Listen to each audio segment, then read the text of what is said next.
Get free tech advice for your business from O2 Gurus. Search O2 Business for more.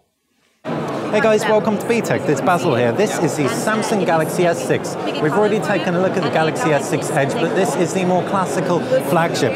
Flat sides, a flat screen, but very, very speckalicious, if that's even a word.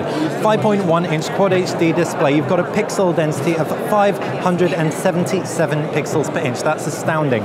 You've also got very, very, very attractive styling compared to anything we've seen from Samsung before. Gorilla Glass front and back, metal frame, curved metal frame. It doesn't feel very hard or abrasive, but it's flat enough to feel like you're securely holding it. A nice balance Samsung has hit.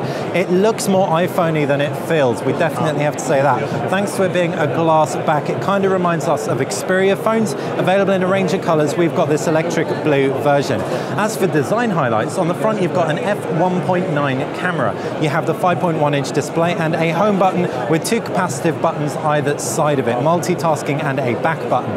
On the right-hand side is a power button, a nano SIM card slot even, and down at the base is the loudspeaker and a micro USB connector, as well as a 3.5mm headphone jack.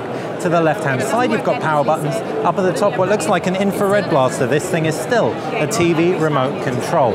The device itself really is, at least the front, totally absorbed by that screen. It looks stupendous. But what about the back?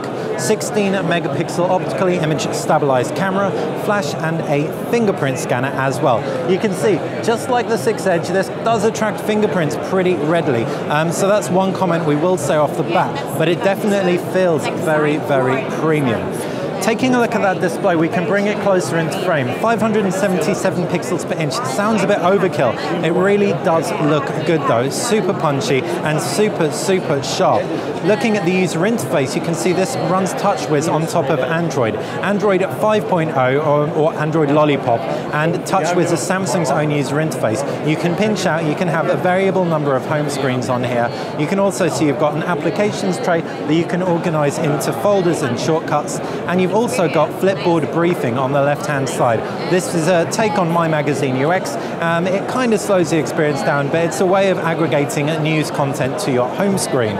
If we take a look at the actual menu bar in the settings, we can take a look at the version of Android, and you can see it's Android 5.0.2.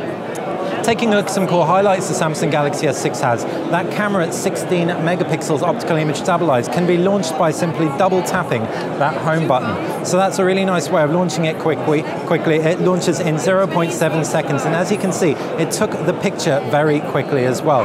We can take a closer look at that picture, and even though my hand was shaking all over the place, that's really respectable detail. We're in a brightly lit room. It'll be really interesting to see how this copes with low light situations. In addition to that, you'll see the camera mode is a lot simpler than that of its predecessor, especially when we tap into the mode settings. Instead of having lists you can scroll through, you've actually instead got just a simple circular grid of all your options. You can download more.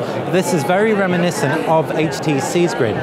If we tap on Pro, for example, you can see this is where we can adjust things like white balance, ISO, and exposure. If we change it to automatic, it'll just make a few decisions for you. We can also see you've got a range of settings. This naturally shoots 4K video and takes up to 16 megapixel 16:9 images. Talking about some of the specs in here, and you've got an Exynos processor, octa-core processor that is, according to Samsung, not going to leave you hanging. This is a combination of the processor and that memory inside, DDR4 type memory, as opposed to the older type memory, which will enable it to access the phone to access it quicker. What that means for you and me is you're not going to get any of that trademark TouchWiz lag, or at least that is according to Samsung.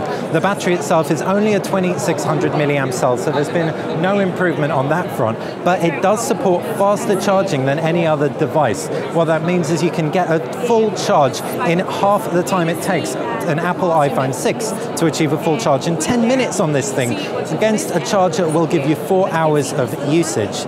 In addition to that, it does support 2 standards for wireless charging out of the box, WPC and PMA, so you can pretty much be guaranteed it'll work on most wireless chargers that you get for it.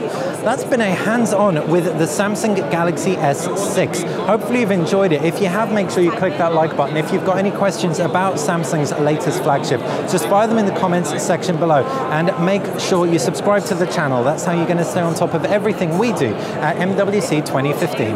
Thanks for watching.